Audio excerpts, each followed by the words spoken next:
Hello everyone, how are you all? I hope well and good. As you know, myself is Anil Kumar and I am here at this platform for the subject Geology. So हमारा जो continuous session वाला series था उसमें हम biomolecule के अलग अलग segments को डिस्कस करते हुए आ रहे थे। ठीक है, लास्ट सेगमेंट में हमने बॉडी की डायनेमिक स्टेट को डिस्कस करा था। उसी सीरीज में हम आज मेटाबॉलिक बेसिस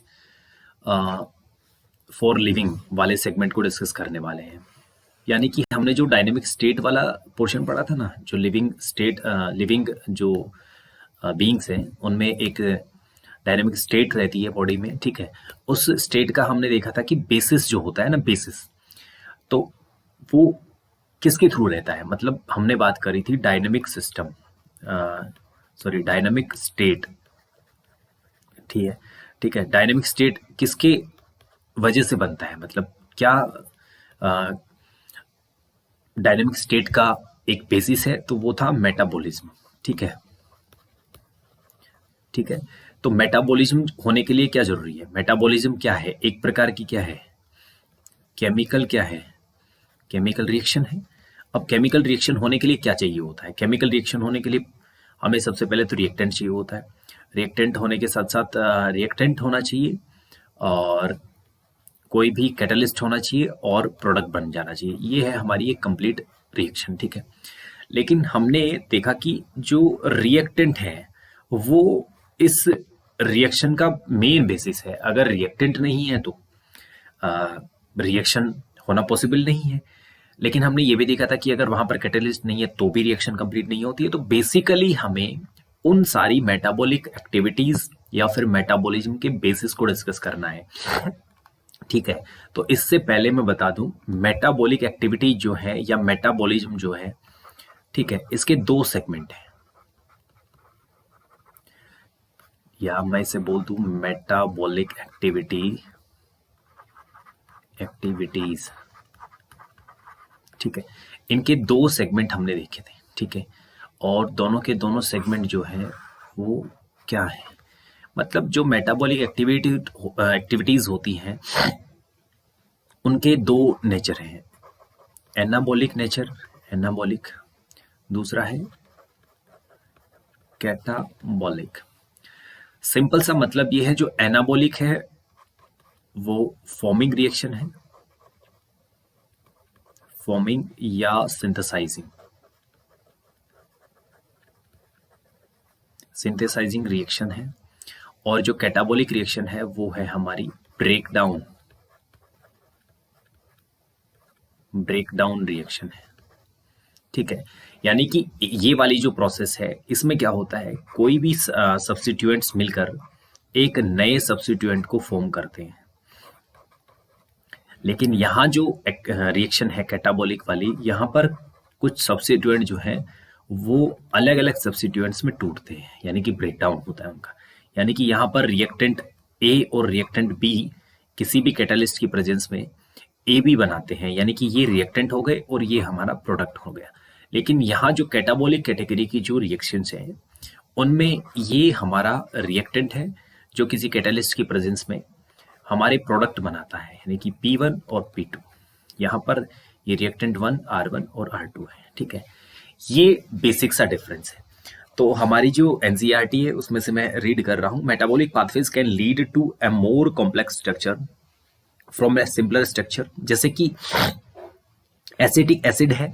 ठीक है, एसिटिक एसिड से क्या होता है, यानी कि एग्जाम्पल है इसका एसिटिक एसिड है। ठीक है, एसिटिक एसिड जो है वो कोलेस्टेरोल में ट्रांसफॉर्म होता है, यानी कि कोलेस्टेरोल बनता है। और lead to a simpler structure from a complex structure. ठीक है, मतलब सिंपल सा ये है कि एक कॉम्प्लेक्स स्ट्रक्चर हमारी कौन है, एसिटिक एसिड कॉम्प्लेक्स स्ट्रक्चर है। ठीक है, ये कॉम्प्लेक्स है। इससे हमें क्या बन रहा है, सिंपल स्ट्रक्चर बन रही है, सिंपलर बन रही है। ठीक है, इसका उल्टा भी हो सकता है, यानी कि सिंपलर टू कॉम्प्लेक्स भी जा सकता है। इसका एग्जांपल भी है। ठीक है, सिंपलर टू कॉम्प्लेक्स की बात करें हम, सिंपलर टू कॉम्प्लेक्स में लिखा है complex structure, for example glucose becomes lactic acid in our skeletal muscle. ठीक है, ग्लूकोज सिंपलर है, हमारा सिंपलर मॉलिक्यूल है, ये लैक्टिक एसिड में तब्दील हो जाता है, लैक्टिक एसिड में बदल जाता है, ये कॉम्प्लेक्स है। ठीक है, लैक्टिक एसिड एक कॉम्प्लेक्स स्ट्रक्चर है या कॉम्प्लेक्स मॉलिक्यूल है। तो ये हो गया हमारा, ये वाली मैं बात करूं, यानी कि एसिटिक एसिड से हमारा कोलेस्ट्रॉल बना है, ये हमारी कॉम्प्लेक्स रिएक्शन है, और ये वाली हमारी सिंपलर या सिंपल रिएक्शन है। ठीक है, नेक्स्ट लिखा है the former case are called biosynthetic pathways or anabolic pathways. The latter constitute degradation and hence called catabolic pathways. Anabolic pathways are energy consume होती है। एनाबॉलिक पाथवेज जो है यहाँ पर एनर्जी रिक्वायर्ड है। मैं अगर बात करूं E for energy required,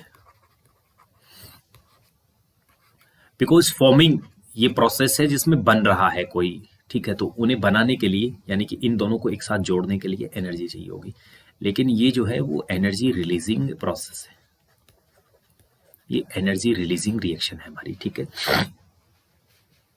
next हम देख लेते हैं एक बार और क्या लिखा है। एनसीईआरटी में गिवन है anabolic pathways assembly of protein from amino acids required energy input. हाँ, सिंपल सा मतलब ये है कि अगर मैं एनाबॉलिक की बात करूं, ठीक है, यहाँ कैटाबॉलिक की बात करूंगा, ठीक है, एनर्जी चाहिए होगी। अमाइनो एसिड है, ठीक है, दूसरा अमाइनो एसिड है, तीसरा अमाइनो एसिड है, और ये एक चौथा अमाइनो एसिड है। इन सबके एक साथ कंस्टिट्यूएंट होकर एक प्रोटीन बनाने के लिए हमें क्या चाहिए होगी, एनर्जी रिक्वायर्ड रहेगी। ठीक है, नेक्स्ट लिखा है catabolic pathways lead to release of energy. For example, when glucose is degraded to lactic acid in our skeletal muscles, energy is liberated. ठीक है, जब ग्लूकोज जो है, ठीक है, हमारा ग्लूकोज जो होता है ये लैक्टिक एसिड में चेंज होता है, तो यहाँ पर क्या होती है, एनर्जी रिलीज होती है, और यहाँ पर क्या होती है, यहाँ हमें चाहिए होती है एनर्जी रिक्वायर्ड, देन ये कंप्लीट होती है हमारी रिएक्शन। ठीक है, ये हमारे रिएक्टेंट हो गए, ये एनर्जी हो गई, और ये हमारा final product as the form of protein बन गया। यहाँ पर क्या होता है, एनर्जी रिलीज होती है, यानी कि ग्लूकोज जो है लैक्टिक एसिड में जैसे ही कन्वर्ट होता है, यहाँ पर साथ में एनर्जी भी रिलीज होती है। ये कैटाबॉलिक का कैरेक्टरिस्टिक हो गया, एनाबॉलिक का कैरेक्टरिस्टिक हो गया। नेक्स्ट हमारा आता है this metabolic pathway from glucose to lactic acid which occur in 10 metabolic steps called glycolysis. और ये वाली जो प्रोसेस है ना हमारी, ये वाली प्रोसेस, ये है ग्लाइको का मतलब क्या है, ग्लाइको का मतलब है ग्लूकोज, और लाइसिस का मतलब होता है ब्रेकडाउन। ठीक है, सिंपली यहां पर ग्लूकोज का ब्रेकडाउन हुआ है into lactic acid and energy. ठीक है, और हमने पहले भी देखा था कि जो हमारी कैटाबॉलिक कैटेगरी की रिएक्शंस हैं वो ब्रेकडाउन नेचर की रिएक्शन होती है, वहां पर कोई कंस्टिट्यूएंट जो होता है वो टूटता है नए दो कंस्टिट्यूएशन को फॉर्म करने के लिए। ठीक है, तो ये ग्लाइकोलिसिस का एग्जांपल हो गया, जो कि इस प्रोसेस में कितनी स्टेप इंक्लूड है, 10 स्टेप्स इंक्लूडेड है। ठीक है, 10 स्टेप जो है इंक्लूडेड रहती है। नेक्स्ट लिखा है living organism have learned to trap this energy liberated during degradation and store it in the form of chemical bonds। ठीक है, और ये जो एनर्जी का जो एनर्जी रिलीज होती है यहाँ पर, ये केमिकल बॉन्ड के फॉर्म में एनर्जी स्टोर रह जाती है, stored as the form of bonds. ठीक है, बॉन्ड्स के फॉर्म में ये एनर्जी स्टोर कर ली जाती है हमारी बॉडी में। ठीक है, next as and when needed this bond energy is utilized for biosynthesis, osmotic and mechanical work that we perform. The most important form of energy currency in living system is the bond energy in a chemical called adenosine triphosphate ATP। ये energy रहती है हमारी currency है हमारी body में ATP, adenosine triphosphate, adenosine triphosphate. ठीक है, ये हमारी बॉडी की animal body, living body energy currency है। ठीक है, जैसे कि हम हमारी जो नॉर्मल जो करेंसी है रुपीज, जिसे अपन बोल देते हैं रुपए, ठीक है, वही करेंसी हमारी बॉडी में एनर्जी की करेंसी है, उसे अपन ATP, एडिनोसिन ट्राइफॉस्फेट बोल देते हैं। ठीक है, और अब स्ट्रेटेजीज को हमें अंडरस्टैंड करना है कि जो एनर्जी फॉर्म होती है, स्टोर होती है, देन कंज्यूम होती है, ये किस तरीके से होती है, ये फर्दर हम डिटेल करने वाले हैं। तो ये बेसिक सा हमारी मेटाबॉलिक एक्टिविटीज का बेसिस हो गया। See you in the next segment.